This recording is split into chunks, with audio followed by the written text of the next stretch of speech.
Hello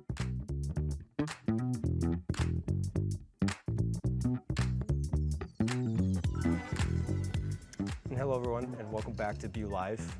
My name is Ken Brook, and I'm the founder of Adprompt and AdChain, which we'll get into a little bit here. And with me, I have Jake Dempsey. So Jake, maybe introduce yourself, because I've been on this before. Yeah, so I'm actually recently playing over at Adprompt with Ken. I've got a background as a general contractor and in technology. I just left a company that I helped build recently that is a CRM and customer management system for contractors, and so came over to play in this neighborhood. So a CRM for contractors. Maybe what kind of contractors, just to let people know. So yeah, the contractors that we were working with are specifically like home services type contractors. So not your typical general contractor that does houses from the ground up, but more specialty trades and things like that. HVAC, electrical, plumbing, those types of things, roofing, and typical things that you would call a single contractor for. Those types of trades are making a comeback, it seems.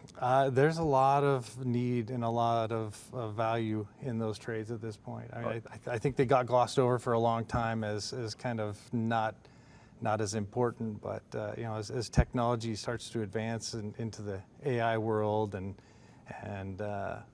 people have flocked to it, those skills that tradesmen have, to work with their hands, those are really important skills that are slowly being lost, and so there's a lot more value in them. Yeah, it's really interesting with the new technology, and as the last couple of years have been dominated here at Boise Entrepreneur Week, AI has been a dominating topic. Many panels. This year's no different. It doesn't seem to be slowing down at all. But it's interesting that the pinnacle of success for a technologist in their career would be like to join a software company, right? Now it's like, the running joke a couple years ago was everyone should learn how to code. Well, everyone was focusing on computer science and computer programming, but now artificial intelligence seems to be taking those opportunities away. And now people are talking about going back to trade school or going to trade school instead of pursuing that path with like a technology startup. Yeah, there's definitely even, so I'm on our local school board, and just the rumblings that I hear, with kids' friends, because I've got some kids in school as well, is there's a lot more talk of, like business ownership and as opposed to just trying to find some niche where they're, have a specialty that they can really, kill it in the marketplace to make a lot of money. I think that the advent of AI has really pushed people to an entrepreneurship mindset where they're leaving that traditional, like, I can go work for like a big tech company, to either utilizing the newer tech to try and find a niche, or that they're just gonna figure out how that augments what they're going to do, trades. I think it is a great time to be an entrepreneur. The tools that we have available, they're affordable, they're easy to access, and they're so powerful that you can, like you say, you can augment yourself as an entrepreneur and quickly test your hypothesis. If you have an idea, you think it's a good one, well, like, how do you test a good idea? And I think that rapid prototyping, utilizing these tools, is a great way for aspiring entrepreneurs to be like, okay, is this idea worth pursuing? Yeah. And my suggestion to any aspiring entrepreneur would be to make sure that whatever it is you're ideating on or wanting to build, it needs to be sufficiently complex to the point of AI not being able to do it itself. Yeah. And that's a challenge. I think the other aspect of it is that there's this brave new world for people to go into, and so it's a little bit of it is the Wild West, right? And so the cool thing about AI for a lot of people and this new breed of entrepreneur that are going to start coming up is it demystifies a lot of the things that seemed very complex.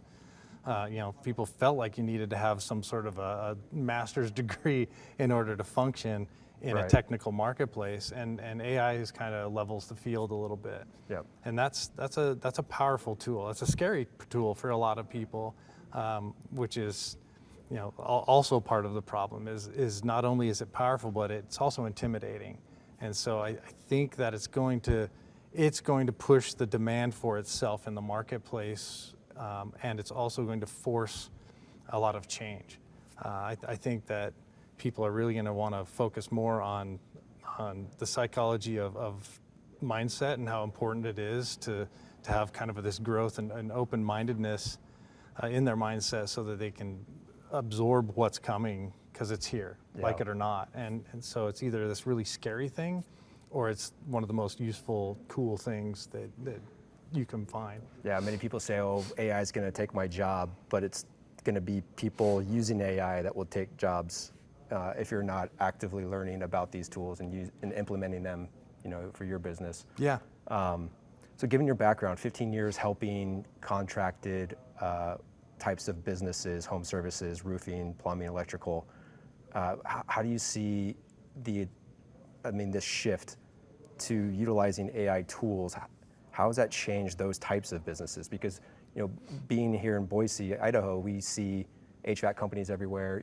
Those are a major part of our economy, our local economy here. And so for local businesses that are in these types of fields, servicing the homes that are growing here quite a bit, how are they looking at AI? How are they shifting with this transition? I'm seeing a lot of it just as a homeowner, right? Is different interactions that I'm having. As I've been here for a while, and as I'm having this experience as a resident, as a homeowner, and I start to need to interact with different contractors, different people in the home services market. I'm watching them slowly adopt and kind of turn over from where they were. One of the reasons I came over and was so interested with Adprompt is understanding the typical mindset of a contractor, because I have been one myself, is just, we work so hard. We don't have a lot of time to do stuff. We understand business, but what we understand is how to create, how to build, and how to work. But sometimes it's a little scary trying to figure out the other pieces that we're not connected directly to. The marketing, which is what we're working on, and a lot of those other pieces that are connected there.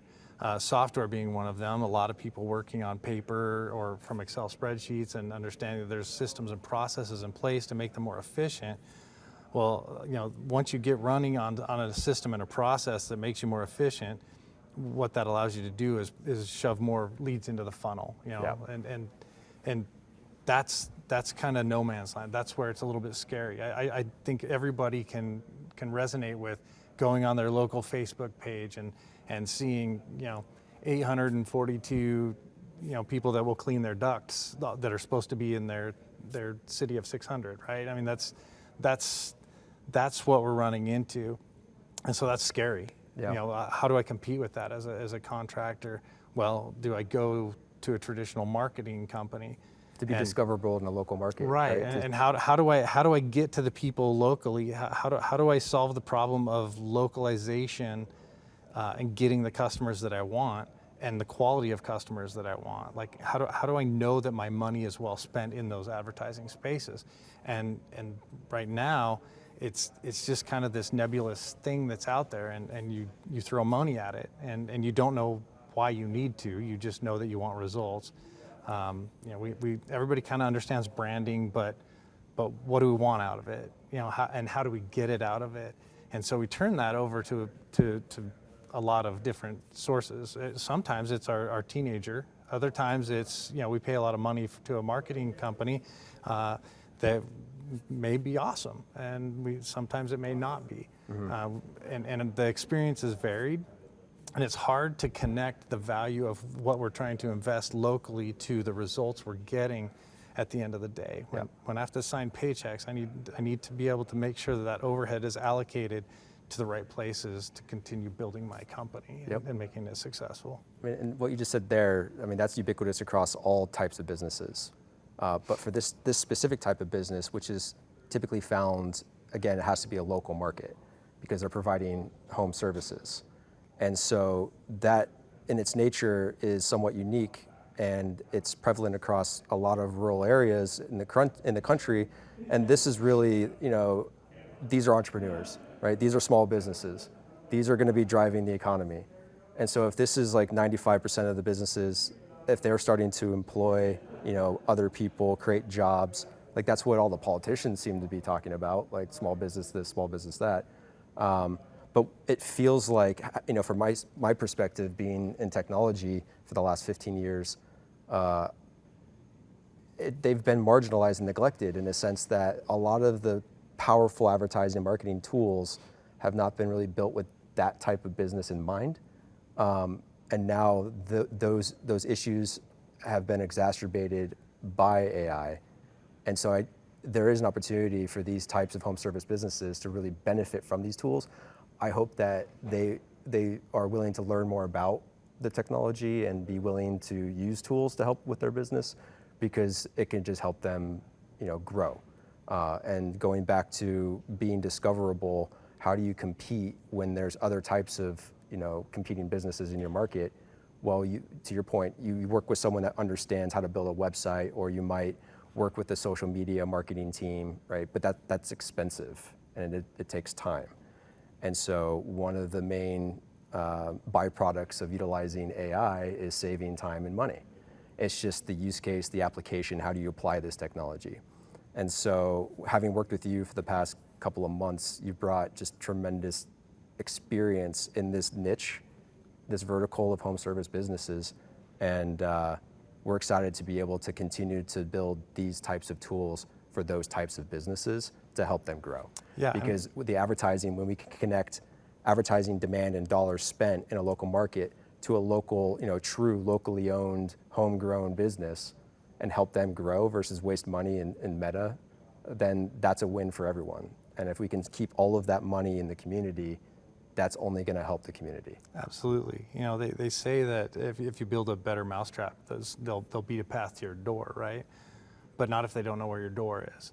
And I think that's the struggle. Like, we have a lot of people. I mean, the success rate of any given business as you build a business is not really high. I mean, over multiple years, you only have about a 20-25% success rate on average. And I don't think it's because it's a bad idea. I think a lot of times it's because people are just overwhelmed with their day-to-day. Yeah. They've got to get up early. They've got to manage their books. They got to do all of those things. And so the one thing that they need is that path to their doorway, and marketing is that. And so with Adprompt, the exciting thing is that it makes it accessible.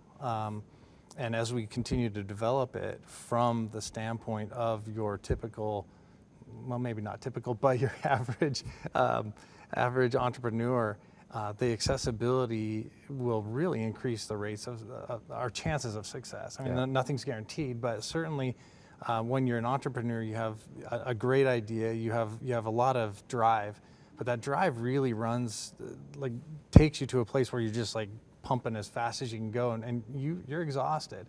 And we only have 24 hours in a day, and most entrepreneurs are working 26 of those. And so trying to find a way to capture a piece of that day where you can do those things, you need to demystify that process. And you're also expending a lot of your own capital to run a business. So like the value is in utilizing the right tools that will give you the best bang for your buck. Yeah.